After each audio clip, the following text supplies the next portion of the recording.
اللہ الرحمن الرحیم۔ السلام علیکم اسٹوڈنٹس، امید کرتا ہوں کہ بیٹے آپ سب لوگ خیر و عافیت سے ہوں گے، اور امید کرتا ہوں کہ آپ سب کی ایگزامس کی تیاری جو ہے وہ بہت زیادہ اچھی ہو رہی ہوگی۔ سو ڈیئر اسٹوڈنٹس، آج کی اس ویڈیو کے اندر میں آپ لوگوں کے ساتھ جو ہے وہ نہم اسلامیات لازمی کا بیٹے کی جو امپورٹنٹ جو ہے نا وہ آپ کہہ لیں کہ most important M C Qs ہیں نا، ان کو انشاءاللہ میں شیئر کروں گا، ٹھیک ہے، جو کہ حل شدہ بھی ہیں اور پیپر پوائنٹ آف ویو سے 100% آنے کا جو ہے نا وہ اس کا چانس ہے، ٹھیک ہے۔ سو ایک تو آپ نے دو کام کرنے ہیں، ایک تو آپ نے ان کو یاد اچھی طرح سے کر لینا ہے، اور دوسرا کام آپ نے یہ کرنا ہے کہ ان کو یا تو آپ نے نوٹ کر لینا ہے یا اس کا نشان لگا لینا ہے، اور تیسرا کام یہ کہ آپ نے اس ویڈیو کا جیسے جیسے میں ایم سی کیوز دکھاتا جاؤں گا، پڑھ کے سناتا جاؤں گا، آپ لوگ جو ہے نا اس کو کیا کرتے جائیں گے، اسکرین شاٹ لیتے جائیں گے، ٹھیک ہے۔ تو ویڈیو کی تفصیل میں جانے سے پہلے میں آپ سب سے گزارش کروں گا کہ آپ سب لوگ جو ہے نا وہ درود شریف پڑھ لیجئے، اور کومنٹ کے اندر جو ہے وہ ڈن لازمی طور پر لکھا کریں، ٹھیک ہے جی۔ تو چلیے سٹارٹ کرتے ہیں بیٹے، اس کو میں ترتیب کے ساتھ ہی جو ہے نا وہ کروں گا سارے کے سارے، ٹھیک ہے۔ تو آپ لوگ اس کو دیکھتے جائیے گا، انشاءاللہ جہاں پر کوئی مسئلہ ہو آپ لوگ مجھ سے کمنٹ میں جو ہے نا وہ پوچھ لیجئے گا، ٹھیک ہے جی۔ تو یہ نئے سلیبس کے مطابق ہے۔ تو سب سے پہلے ہم ڈسکس کرتے ہیں باب اول کو، قرآن مجید و حدیث اور نبوی خاتم النبیین صلی اللہ علیہ وآلہ وسلم، ٹھیک ہے۔ باب اول اس کا نام کیا ہے؟ قرآن مجید اور حدیث، ٹھیک ہے، حدیث نبوی خاتم النبیین صلی اللہ علیہ وآلہ وسلم، ٹھیک ہے جی۔ تو ہم سٹارٹ کرتے ہیں، اس میں سب سے پہلے ہم تعارف قرآن پاک کا جو ہے نا وہ ہم لوگ ایم سی کیوزز جو موسٹ امپورٹنٹ ہے، جو کہ پیپر میں آنے کے 100% چانس ہوتے ہیں، انشاءاللہ ان کو ڈسکس کرتے ہیں۔ تو سب سے پہلی ایم سی کیوز ہے لفظ قرآن کا معنی کیا ہے، ٹھیک ہے۔ میں تینوں آپشنز نہیں بولوں گا، صرف ایک آنسر جو ہے وہی بس بولوں گا۔ تو لفظ قرآن کا معنی جو ہے نا وہ کثرت سے پڑھی جانے والی کتاب ہے، ٹھیک ہے۔ تمام مسلمانوں کو ایک قرات اور لہجے پر متفق کرنے والی شخصیت ہے حضرت عثمان غنی رضی اللہ عنہ، ٹھیک ہے۔ انہوں نے سارے قرآن پاک کو لکھا تھا نا، قرآن پاک کو انہوں نے جمع کیا تھا۔ کس جنگ میں قرآن کریم کے حفاظ جو ہے نا وہ کثیر تعداد میں جو ہے نا وہ شہید ہوئے تھے؟ جنگ یمامہ میں، ٹھیک ہے۔ جنگ یمامہ جو ہے نا وہ جنگ تھی جس کے اندر جو حفاظ کرام تھے وہ بہت زیادہ جو ہے نا وہ شہید ہوئے تھے، کم و بیش 400 کے قریب جو ہے نا وہ حفاظ کرام جو ہے نا اس جنگ کے اندر شہید ہوئے تھے۔ حکومتی سرپرستی میں حضرت ابوبکر صدیق رضی اللہ عنہ کی طرف سے قرآن مجید کی جمع و تدوین کے لیے سربراہ مقرر کیے گئے حضرت زید بن ثابت رضی اللہ تعالیٰ عنہ، ٹھیک ہے جی۔ اس کے بعد بیٹے حضرت ابوبکر صدیق رضی اللہ تعالیٰ عنہ کے دور میں جمع کیے جانے والا نسخہ کس کے پاس موجود تھا؟ حضرت حفصہ رضی اللہ تعالیٰ عنہا کے پاس، ٹھیک ہے۔ اگر بیٹے وہ میل صحابی ہوتا ہے نا تو ہم لوگ اس کو انہو کہتے ہیں، اور اگر وہ فیمیل ہوتا ہے تو دین ہم لوگ ان کو جو ہے نا وہ انہا کہتے ہیں، ٹھیک ہے جی، انہا کہتے ہیں۔ نیکسٹ یہ اسٹوڈنٹس آگے چلتے ہیں، حدیث نبوی خاتم النبیین صلی اللہ علیہ وآلہ وسلم جو ہے نا وہ ہم لوگ اس کو پڑھتے ہیں، ٹھیک ہے۔ حدیث نبوی خاتم النبیین صلی اللہ علیہ وآلہ وسلم۔ تو سب سے پہلی ایم سی کیوز ہے، کوئی ایسا کام جس کو نبی کریم صلی اللہ علیہ وسلم کے سامنے کیا گیا ہو اور آپ صلی اللہ علیہ وسلم نے خاموشی اختیار کی ہو، کہلاتا ہے تقریر، ٹھیک ہے۔ آپ نے جب تقریر فرمایا کرتے تھے، بات کیا کرتے تو سامنے والا جو ہوتا تھا وہ خاموشی اختیار کر جاتا تھا وہ، اور آپ صلی اللہ علیہ وسلم کے سامنے جب یہ تقریر کی جاتی تھی تو آپ بھی اس کے اوپر جو ہے نا وہ خاموشی اختیار کر لیتے تھے۔ قرآن مجید کی توضیح و تشریح کا پہلا عملی ماخذ ہے حدیث نبوی صلی اللہ علیہ وآلہ وسلم۔ حدیث مبارکہ کے مطابق رزق میں وسعت ہوتی ہے صلہ رحمی سے، غلط مشورہ دینے کو قرار دیا گیا ہے خیانت، گناہ کبیرہ میں سے ہے والدین کی نافرمانی، ٹھیک ہے، والدین کی نافرمانی۔ نیکسٹ جناب چلتے ہیں ہم لوگ باب نمبر 2 کی جانب۔ اب باب نمبر 2 کا نام کیا ہے؟ ایمانیات و عبادات، ٹھیک ہے۔ اس میں ہم سب سے پہلے چیپٹر کو عقیدہ توحید کو ڈسکس کرتے ہیں۔ تو توحید کا لفظی معنی ہوتا ہے بیٹے ایک ماننا، اللہ تعالیٰ کو ہر چیز کا خالق، مالک اور رازق ماننا کہلاتا ہے توحید و ربوبیت، ٹھیک ہے۔ توحید ماننا، توحید کے اوپر پختہ یقین رکھنا، ٹھیک ہے۔ اس کے بعد قرآن مجید کی کون سی صورت میں عقیدہ توحید بیان کیا گیا ہے؟ سورہ اخلاص کے اندر، ٹھیک ہے، قل هو اللہ احد والی میں، ٹھیک ہے۔ اس میں آپ کو پتہ نا اللہ تعالیٰ کی ساری توحید ہی بیان کی گئی ہے۔ شرک کا لغوی معنی ہے حصے دار بنانا، ٹھیک ہے۔ لم یلد ولم یولد میں نفی کی گئی ہے ذات میں شرک کی، ٹھیک ہے، لم یلد نہ وہ کسی کی اولاد ہے اور نہ ہی اس کی کوئی اولاد ہے، ٹھیک ہے، نہ اس کی کوئی اولاد ہے نہ ہی وہ کسی کی اولاد ہے، تو اس میں نفی کی گئی ہے، مطلب جو ہے نا وہ مائنس کیا گیا ہے، انکار کیا گیا ہے ذات میں شرک کے متعلق، ٹھیک ہے جی۔ اس کے بعد نیکسٹ ہے جی عقیدہ رسالت، باب نمبر 2، چیپٹر نمبر 2۔ رسالت کا لغوی معنی ہوتا ہے پیغام پہنچانا، رسالت کا لغوی معنی ہوتا ہے پیغام پہنچانا۔ توحید کے بعد اہم ترین عقیدہ ہے رسالت، ٹھیک ہے، جس پیغمبر پر دین کی تکمیل ہوئی وہ ہیں حضرت محمد مصطفیٰ خاتم النبیین صلی اللہ علیہ وآلہ وسلم، ٹھیک ہے، آپ آخری نبی تھے اللہ کے، تو آپ کے اوپر دین جو تھا وہ مکمل کر دیا گیا، ٹھیک ہے، دین اسلام مکمل کر دیا گیا۔ تمام انبیاء کرام علیہ الصلوۃ والسلام میں امتیازات کے اعتبار سے فائق اور افضل ہیں حضرت محمد صلی اللہ علیہ وسلم، ٹھیک ہے جی۔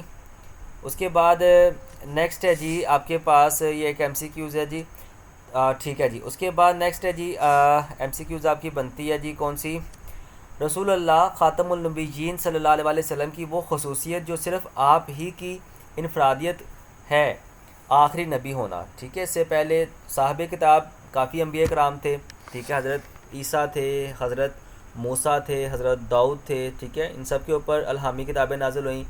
معصوم بھی ہر نبی ہوتا ہے اور واجب الاطاعت بھی ہر نبی ہی ہوتا ہے، ہر نبی کی اطاعت کرنا ہمارے لیے ضروری ہے، ٹھیک ہے، بینگا مسلم۔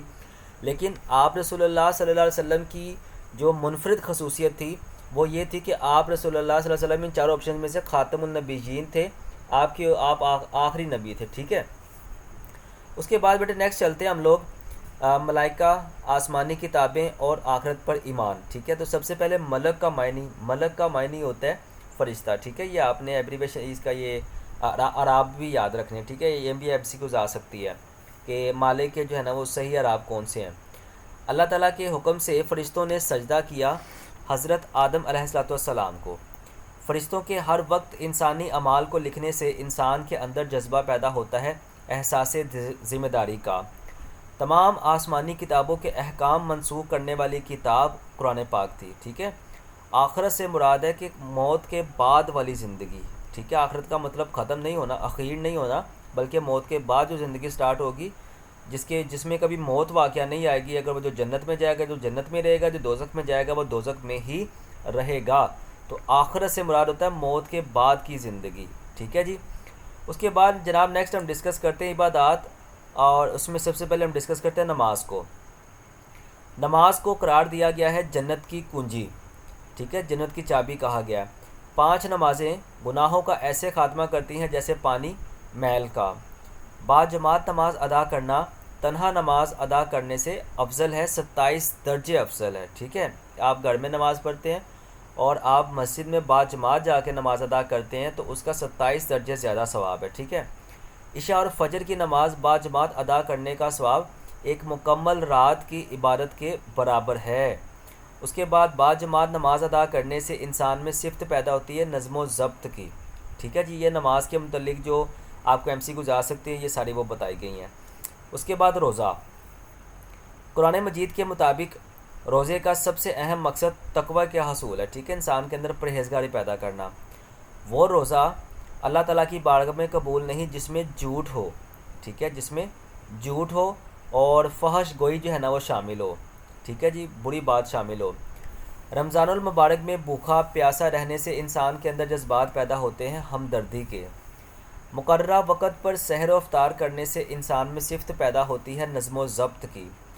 رمضان المبارک میں بھوکا پیاسا رہنے سے انسان کو دوسروں کے بارے میں احساس ہوتا ہے بھوک اور پیاس کا، ٹھیک ہے، بھوک اور پیاس کا۔ اس کے بعد نیکسٹ ہم چلتے ہیں جی باب نمبر سوم کی طرف۔ تو باب نمبر سوم کے اندر بیٹے سب سے پہلے ہم ڈسکس کریں گے خاتم النبیین صلی اللہ علیہ وسلم، ٹھیک ہے، تو سیرت نبی صلی اللہ علیہ وسلم ہے، تو اس میں سب سے پہلے ہم لوگ ڈسکس کرتے ہیں عہد نبوی کے ماہ سال، ٹھیک ہے، یہ واو کا مطلب ہے اور، ٹھیک ہے، مہینے اور سال۔ اس میں سب سے پہلے ہم ڈسکس کرتے ہیں مدنی دور کو، ٹھیک ہے۔ اب مدنی دور میں کیا ہوا تھا کہ آپ نے مکہ فتح کیا تھا، ٹھیک ہے، تو مکہ فتح مکہ جو ہے نا اس کو سب سے پہلے ڈسکس کرتے ہیں، ٹھیک ہے جی۔ تو دیکھیں جی فتح مکہ کے اسباب میں سے ہے بنو خزاں پر حملہ، ٹھیک ہے، فتح جو مکہ جو ہے نا وہ فتح ہونے کی جو مین وجہ تھی نا وہ بنو خزاں پر حملہ کیا گیا تھا، ٹھیک ہے۔ فتح مکہ کے موقع پر دارالامان قرار دیا گیا حضرت ابو سفیان رضی اللہ عنہ کا گھر، ٹھیک ہے۔ نبی کریم صلی اللہ علیہ وسلم کی اونٹنی کا نام تھا قصوہ۔ فتح مکہ کے موقع پر نبی کریم خاتم النبیین صلی اللہ علیہ وسلم کی طرف سے کفار کے لیے عام معافی کا اعلان علامت ہے عفو در گزر کی، ٹھیک ہے۔ فتح مکہ کے موقع پر نبی کریم صلی اللہ علیہ وسلم نے خانہ کعبہ کی چابی سپرد کی حضرت عثمان بن طلحہ رضی اللہ عنہ کے۔ اس کے بعد نیکسٹ ہے جی مدنی دور میں غزوہ حنین، ٹھیک ہے۔ وادی حنین کا مکہ مکرمہ سے فاصلہ ہے 40 کلومیٹر کا۔ وادی حنین میں آباد تھے بنو حوازن اور بنو ثقیف، ٹھیک ہے، بنو حوازن اور بنو ثقیف، ٹھیک ہے، وادی حنین کے اندر جو ہے نا وہ آباد تھے۔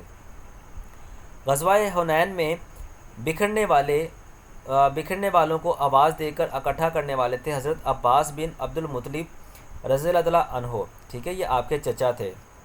غزوہ حنین کے دوران میں نبی کریم صلی اللہ علیہ وسلم کے کفار پر جو ہے نا وہ کفار پر پھینکی مٹھی بھر خاک، ٹھیک ہے، اور اس مٹھی بھر خاک کو یہ اللہ تعالیٰ نے طوفان میں جو ہے نا وہ کنورٹ کر دیا تھا۔ غزوہ حنین سے ہمیں سبق ملتا ہے توکل کا، کہ جب انسان کے اوپر کوئی برا وقت آ جائے، برا آزمائش کا وقت آ جائے، تو اس وقت بھی جو ہے نا انسان کو اللہ کی ذات کے اوپر توکل رکھنا چاہیے کہ وقت وہ نہیں رہا تو وقت یہ بھی نہیں رہے گا، ٹھیک ہے جی۔ اس کے بعد عہد نبوی کے ماہ اور سال، اس میں مدنی دور کے اندر ہم لوگ ڈسکس کریں گے چیپٹر نمبر 3 کو، عام الوفود کو، ٹھیک ہے۔ عام الوفود سے مراد ہے وفود کا سال، ٹھیک ہے، وفود کا سال سے جب جو ہے نا وفد وغیرہ آنا شروع ہو گئے دوسرے ممالک سے۔ اس کے بعد بنی تمیم کے سامنے نبی کریم صلی اللہ علیہ وسلم نے بطور خطیب کی شخصیت کو پیش کیا حضرت ثابت بن قیس رضی اللہ عنہ کو۔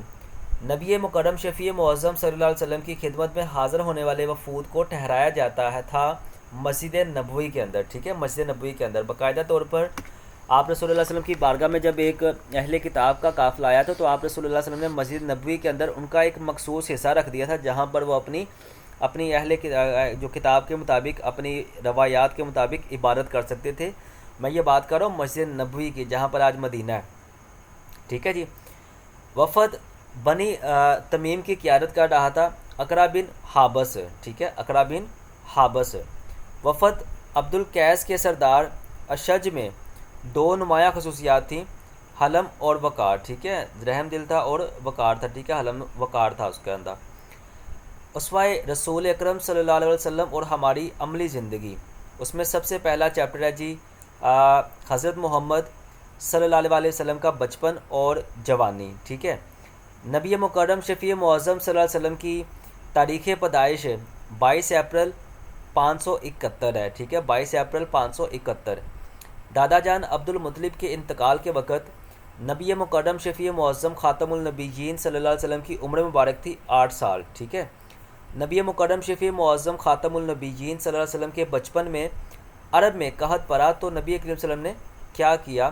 دعا کے درمیان آسمان کی طرف انگلی اٹھائی۔ جس معاہدے کو حضور اکرم خاتم النبیین نے سرخ ہونٹوں سے زیادہ محبوب قرار دیا وہ حلف الفضول تھا، ٹھیک ہے، حلف الفضول۔ اس کے بعد حضور اکرم صلی اللہ علیہ وسلم کی رضائی بہن کا اسم گرامی حضرت شیمہ، ٹھیک ہے، حضرت شیمہ رضی اللہ عنہا۔ اس کے بعد نیکسٹ ہے جی حضرت محمد خاتم النبیین کا ذوق عبادت، ٹھیک ہے جی، چیپٹر نمبر 2۔ رسول اللہ خاتم النبیین نے عبادت میں میانہ روی کا حکم دیا حضرت عبداللہ بن عمرو رضی اللہ عنہ کو۔ جب نبی مکرم شفیع معظم خاتم النبیین میں پاؤں مبارک میں عبادت کے دوران ورم آ گئے تو آپ صلی اللہ علیہ وسلم نے کیا فرمایا، ٹھیک ہے، کیا میں شکر گزار بندہ نہ بنوں؟ نبی مکرم شفیع معظم صلی اللہ علیہ وسلم نے نماز کو قرار دیا آنکھوں کی ٹھنڈک۔ نبی کریم خاتم النبیین نے نماز کو قرار دیا آنکھوں کی ٹھنڈک۔ نبی کریم خاتم النبیین غار حرا میں تشریف لے جاتے یکسوئی کے لیے، ٹھیک ہے، جو ہے نا اللہ تعالیٰ کی عبادت کے لیے۔ اللہ تعالیٰ وہاں پر آپ کئی دن گزارتے، کئی ہفتے گزارتے۔ حدیث مبارکہ کے مطابق نبی کریم خاتم النبیین کے کس حصے میں جو ہے نا وہ سوتے تھے، ٹھیک ہے، یعنی کس حصے میں، ٹھیک ہے، وہ نبی کریم صلی اللہ علیہ وسلم خاتم النبیین ڈیش کے کس حصے میں سوتے تھے، ابتدائی حصے میں، ٹھیک ہے، یا آئی تھنک کہ دن کے بات ہو رہی ہے، ٹھیک ہے، دن کے کس حصے میں سوتے تھے۔ اس کے بعد حضرت محمد مصطفیٰ خاتم النبیین کی سخاوت و اثار۔ سخاوت سے مراد کھلے دل سے خرچ کرنا، ٹھیک ہے۔ علمی سخاوت سے مراد کسی شخص کو علمی بات بتانا، یتیموں کی پرورش کرنا اور عوامی فلاح و بہبود کا کام انجام دینا، ٹھیک ہے، یہ سخاوت اثار ہے، ٹھیک ہے، یتیموں کی پرورش کرنا، عوامی فلاح و بہبود کے کام کو انجام دینا، یہ سارا سخاوت اور اثار ہے، قربانی ہے، ٹھیک ہے۔ انصاری میزبان نے مہمان کے ساتھ کیا سلوک کیا، ٹھیک ہے، خود بھوکے رہے اور اس کو کھلایا۔ غزوہ تبوک کے موقع پر حضرت ابو بکر صدیق رضی اللہ تعالیٰ عنہ نے بارگاہ نبی مکرم شفیع معظم صلی اللہ علیہ وسلم میں پیش کیا گھر کا سارا سامان، ٹھیک ہے۔ یہ بڑا ہی پیارا واقعہ ہے، کبھی انشاءاللہ اللہ نے زندگی دی تو میں آپ کو یہ ضرور واقعہ سناؤں گا، بڑا ہی پیارا واقعہ یہ۔ اس کے بعد اخلاق و آداب، باب چہارم اخلاق و آداب، ٹھیک ہے، اس میں سب سے پہلے شکر و قناعت، ٹھیک ہے، قناعت کا مطلب صبر کرنا۔ شکر کا لغوی معنی احسان ماننا، قناعت سے مراد ہے کہ جو انسان کو جو رزق ملے اس پر راضی رہے، شکر ادا کرے، ٹھیک ہے، صبر کرے۔ اللہ تعالیٰ کا شکر ادا کرنے کے لیے کیا کہنا چاہیے؟ اللہ اکبر، ٹھیک ہے، اور کھانا کھا کر شکر ادا کرنے کا اجر برابر ہے روزے دار کے۔ بلائی کرنے والے شخص کو جواب میں کیا کہنا چاہیے؟ جزاک اللہ خیرہ، ٹھیک ہے، اور اس کو نا آپ نے کرنا ہے جناب، یہ اللہ تعالیٰ کا شکر ادا کرنے کے لیے کیا کہنا چاہیے؟ الحمدللہ، ٹھیک ہے، الحمدللہ۔ اچھا جی، نیکسٹ ہے امانت و دیانت۔ امانت و دیانت کا تعلق ہے زندگی کے ہر شعبے سے، ٹھیک ہے، زندگی کے ہر شعبے سے، ٹھیک ہے جی۔ اس کے بعد نیکسٹ ہے جی، ہجرت مدینہ کے وقت نبی مکرم شفیع معظم صلی اللہ علیہ وسلم کے پاس امانتیں موجود تھی کفار مکہ کی، ٹھیک ہے۔ نبی کریم صلی اللہ علیہ وسلم کے کفار کے حکم سے کفار مکہ کو امانتیں واپس لوٹائیں حضرت علی رضی اللہ عنہ نے۔ کسی کے راز کی حفاظت کرنا امانت داری کہلاتا ہے۔ حدیث مبارکہ کے مطابق مجلس میں کہی گئی بات آخری بات ہے، ٹھیک ہے۔ نیکسٹ ہے جی، بری عادات سے اجتناب۔ اس میں سب سے پہلے آتا ہے تکبر، ٹھیک ہے، تکبر مطلب غرور۔ تکبر سے کیا مراد ہے؟ خود کو دوسروں سے افضل سمجھنا، ٹھیک ہے، بالا تر سمجھنا۔ ابلیس نے حضرت آدم علیہ السلام کو سجدہ کرنے سے انکار کیا، کس وجہ سے کیا تھا؟ تکبر کی وجہ سے، ٹھیک ہے، کس وجہ سے کیا تھا؟ تکبر کی وجہ سے۔ زمین پر اکڑ کر چلنا، ٹھیک ہے، ایک صورت ہے تکبر کی۔ حدیث مبارکہ کے مطابق کون سا شخص جنت میں داخل نہیں ہوگا؟ ایسا شخص جس کے دل میں رائی کے برابر بھی تکبر ہوگا نا، وہ جنت میں داخل نہیں ہوگا۔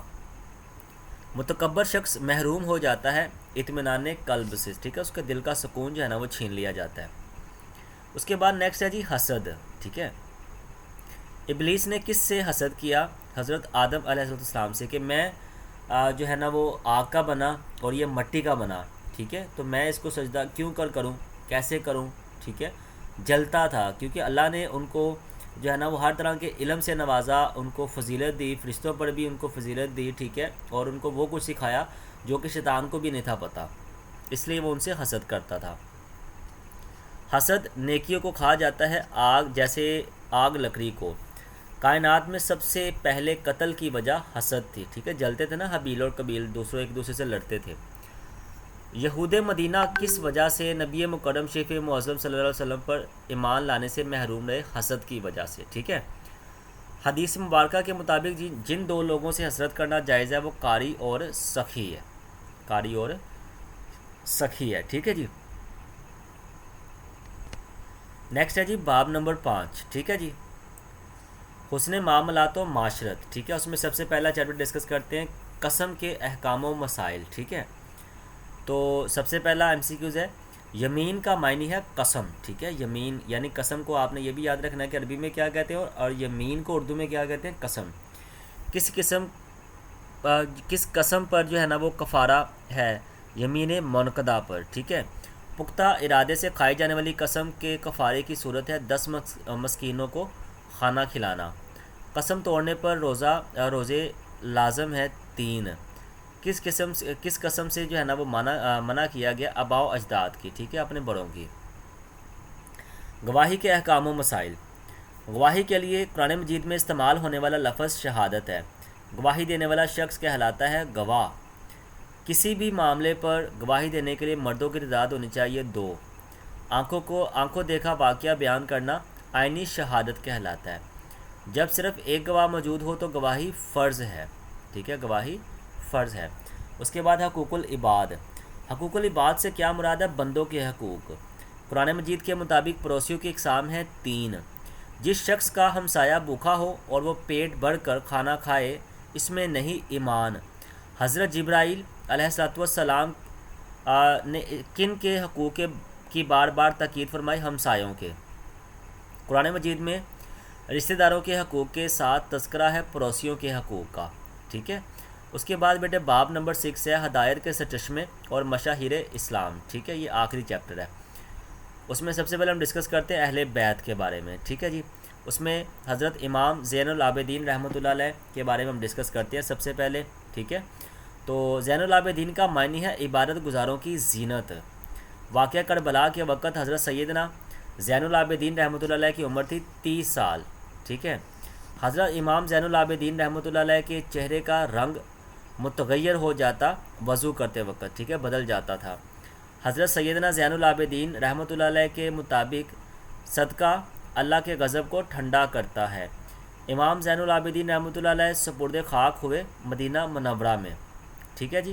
اس کے بعد حضرت ابو موسیٰ اشعری رضی اللہ عنہ، اس میں سب سے پہلے آتا ہے حضرت ابو موسیٰ اشعری رضی اللہ عنہ کا اصل نام کیا تھا؟ عبداللہ بن قیس۔ نبی مکرم شفیع معظم صلی اللہ علیہ وسلم نے حضرت ابو موسیٰ اشعری رضی اللہ عنہ کو عامل مقرر کیا یمن کا۔ عہد رسالت میں کتنے لوگوں کو فتویٰ دینے کی اجازت تھی؟ 6 لوگوں کو۔ حضرت ابو موسیٰ اشعری رضی اللہ عنہ کو سیرت کا سب سے نمایاں وصف تھا کہ آپ کا جو لہجہ تھا نا وہ بڑا ہی پیارا تھا اور وہ بڑا ہی عمدہ قسم کا تھا، ٹھیک ہے۔ تو اس لہجے کے اندر جو تھا نا آپ تلاوت فرمایا کرتے، تو یہ آپ کا سب سے جو ہے نا وہ بہترین جو تھا نا وہ وصف تھا، آپ کی خوبی تھی۔ حضرت ابو موسیٰ اشعری رضی اللہ عنہ سے مروی احادیث کی تعداد ہے 360، ٹھیک ہے، یعنی جو آپ رضی اللہ عنہ نے سنی۔ حضرت عبداللہ بن عمرو بن العاص رضی اللہ عنہ۔ حضرت عبداللہ بن عمرو رضی اللہ عنہ کی کنیت تھی ابو عبد الرحمن۔ حضرت عبداللہ بن عمرو رضی اللہ عنہ کی سیرت کا نمایاں پہلو تھا زہد و تقوی۔ حضرت عبداللہ بن عمر رضی اللہ عنہ نے حضرت امام حسین رضی اللہ عنہ کو دیکھ کر کیا ارشاد فرمایا کہ آسمان والوں کے نزدیک دنیا میں سب سے زیادہ محبوب، ٹھیک ہے۔ صحیفہ صادقہ مرتب کرنے والی شخصیت ہے حضرت عبداللہ بن عمر رضی اللہ عنہ۔ حضرت عبداللہ بن عمر رضی اللہ عنہ کی زندگی میں ہمارے لیے سب سے اہم سبق علم و فن سے محبت ہے، ٹھیک ہے جی۔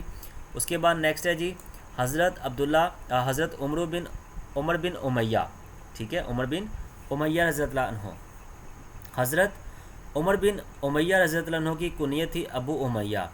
حضرت عمر بن امیہ رضی اللہ عنہ نے اسلام قبول کیا غزوہ احد کے بعد۔ نبی مکرم شفیع معظم صلی اللہ علیہ وسلم نے شاہ حبشہ نجاشی کے دربار میں سفیر بنا کر بھیجا حضرت عمر بن امیہ رضی اللہ عنہ کو۔ حضرت عمر بن امیہ رضی اللہ عنہ سے مروی حدیث کی تعداد ہے 20، ٹھیک ہے۔ حضرت عمر بن امیہ رضی اللہ عنہ کی تاریخ وفات ہے 60 ہجری، ٹھیک ہے جی۔ اس کے بعد ہے جی صحابیات رضی اللہ عنہ، ٹھیک ہے۔ ان میں حضرت شفا آتا ہے، حضرت ام سلیم آتا ہے، ام عطیات جو ہے نا وہ آتا ہے، 3 جو ہے نا وہ صحابیات ہیں، ٹھیک ہے، جو اس آپ کے سلیبس کا حصہ ہے۔ حضرت شفا کے والد کا نام کیا تھا؟ حضرت جو ہے نا عبداللہ۔ حضرت شفا سے مروی احادیث کی تعداد 12۔ غزوات کے دوران زخمیوں کی مرہم پٹی کرتی تھی حضرت ام عطیہ رضی اللہ عنہ۔ حضرت ام سلیم رضی اللہ عنہ نے نبی مکرم شفیع معظم صلی اللہ علیہ وسلم کے ہونٹ مبارک سے مس شدہ کون سا ٹکڑا جو ہے محفوظ کیا؟ مشق کا ٹکڑا، ٹھیک ہے، جس سے آپ پانی پیا کرتے تھے۔ حضرت انس بن مالک رضی اللہ عنہ کی والدہ کا نام کیا تھا؟ حضرت ام سلیم رضی اللہ عنہ، ٹھیک ہے، یہ بڑے امپورٹنٹ MCQs ہے۔ صوفیہ کرام رحمۃ اللہ علیہ ابو القاسم قشیری، شیخ فرید الدین عطار، خواجہ نظام الدین دہلوی، ٹھیک ہے جی. اس میں سب سے پہلے آتا ہے خواجہ نظام الدین اولیاء رحمۃ اللہ علیہ کا لقب ہے سلطان الاولیاء. حضرت خواجہ نظام الدین اولیاء رحمۃ اللہ علیہ کی جائے پیدائش بدیوان. ٹھیک ہے, یہ بدیون یا بدیون ہے, جو بھی لفظ ہے, ٹھیک ہے, یہ آپ لوگ اس طرح دیکھ رہے ہیں اس کو. حضرت خواجہ نظام الدین اولیاء رحمۃ اللہ علیہ کی خصوصی دسترس حاصل تھی علوم القرآن پر. ٹھیک ہے, قرآن کے متعلق جتنے بھی علم تھے وہ سارا کچھ آپ کو اس کے اوپر خاصی دسترس حاصل تھی, کافی عبور حاصل تھا. حضرت ابو القاسم قشیری رحمۃ اللہ علیہ کی مشہور تصنیف رسالہ قشیریہ. ٹھیک ہے جی. اس کے بعد بیٹے حضرت شیخ فرید الرحمۃ اللہ علیہ کی مشہور تصنیف تذکرہ الاولیاء. ٹھیک ہے جی. اس کے بعد بیٹے علماء مفکرین رحمۃ اللہ علیہ. ٹھیک ہے, اس میں سب سے پہلے علامہ ابن خلدون رحمۃ اللہ علیہ کس ملک کے سلطان کے جو ہے نا وہ کس ملک کے سلطان جو ہے نا وہ مقرر ہوئے. ٹھیک ہے, تیونس کے. ٹھیک ہے جی. ابن خلدون رحمۃ اللہ علیہ کی شہرت کی سب سے بڑی وجہ فلسفہ. ابن خلدون رحمۃ اللہ علیہ کی شرح آفاق تصنیف مقدمہ ابن خلدون. امام شاطبی رحمۃ اللہ علیہ کا سن وفات 590 ہجری. ٹھیک ہے. امام جلال الدین سیوطی رحمۃ اللہ علیہ کی تصانیف کی تعداد 500 سے زائد ہے. ٹھیک ہے. اس کے بعد نیکسٹ ہے جی باب ہفتم اسلامی تعلیمات عصر حاضر کے تقاضے. اس میں سب سے پہلے خود اعتمادی و خود انحصاری. ٹھیک ہے. فاضہ عظمت میں جس عمدہ صفت کا ذکر کیا گیا صبر و تحمل کا. ٹھیک ہے. اللہ تعالیٰ نے خود اعتمادی خود انحصاری کے ساتھ تلقین کی اللہ پر بھروسے سے. ٹھیک ہے, اللہ تعالیٰ پر بھروسے کی. انسان کو خود اعتمادی اور خود انحصاری کی وجہ سے پیدا ہونے والے تکبر سے بچاتا ہے توکل. انسان اپنے معاملات احسن طریقے سے انجام دے سکتا ہے خود اعتمادی کے سبب. کسی بھی قوم کی اجتماعی عزت و آبرو کا سبب بنتی ہے خود اعتمادی. ٹھیک ہے. اس کے بعد جسمانی و ذہنی صحت اور جسمانی ریاضت. اسلام نے انسان جسم کو صحت مند توانا رکھنے کے لیے ترغیب دی ہے جسمانی ریاضت کی. ٹھیک ہے, ایکسرسائز کی. کون سا مومن بہتر قرار دیا گیا ہے؟ طاقتور. جسمانی ریاضت سے مضبوط ہوتے ہیں پٹھے. حدیث مبارکہ میں دو چیزوں کو بڑی نعمت قرار دیا گیا, صحت اور فراغت کو. ٹھیک ہے, بڑا دل ہونا, سخی ہونا. حبشی صحابہ کون سے کھیلوں میں زیادہ دلچسپی لیتے تھے؟ نیزہ بازی و گھوڑ سواری. ٹھیک ہے, نیزہ بازی و گھوڑ سواری. ٹھیک ہے. سو ڈیئر اسٹوڈنٹس, یہ میں نے آپ کے ساتھ بیٹے اوور آل جو ہے نا وہ ایم سی کیوز پوری کی پوری کتاب کے آپ کے ساتھ بیٹے شیئر کیے میں نے. ٹھیک ہے. اوور آل آپ لوگ پلیز ان کو ایک بار پڑھیں, ان کو دیکھیں, ان کو جو ہے نا وہ سمجھ کے کریں تاکہ آپ کو جو ہے نا وہ اچھی طرح سے سمجھ آ جائے. ٹھیک ہے. ہوپ سو کہ آپ کو ویڈیو اچھی لگی ہوگی. ویڈیو اچھی لگی ہو تو ویڈیو کو لائک کر دیں, چینل کو سبسکرائب کر دیں اور پلیز اس کو آگے شیئر ضرور کریں. ٹھیک ہے. تو ملتے ہیں انشاءاللہ نیکسٹ ویڈیو میں. تب تک کے لیے اپنا بہت زیادہ خیال رکھیے گا. السلام علیکم ورحمۃ اللہ وبرکاتہ.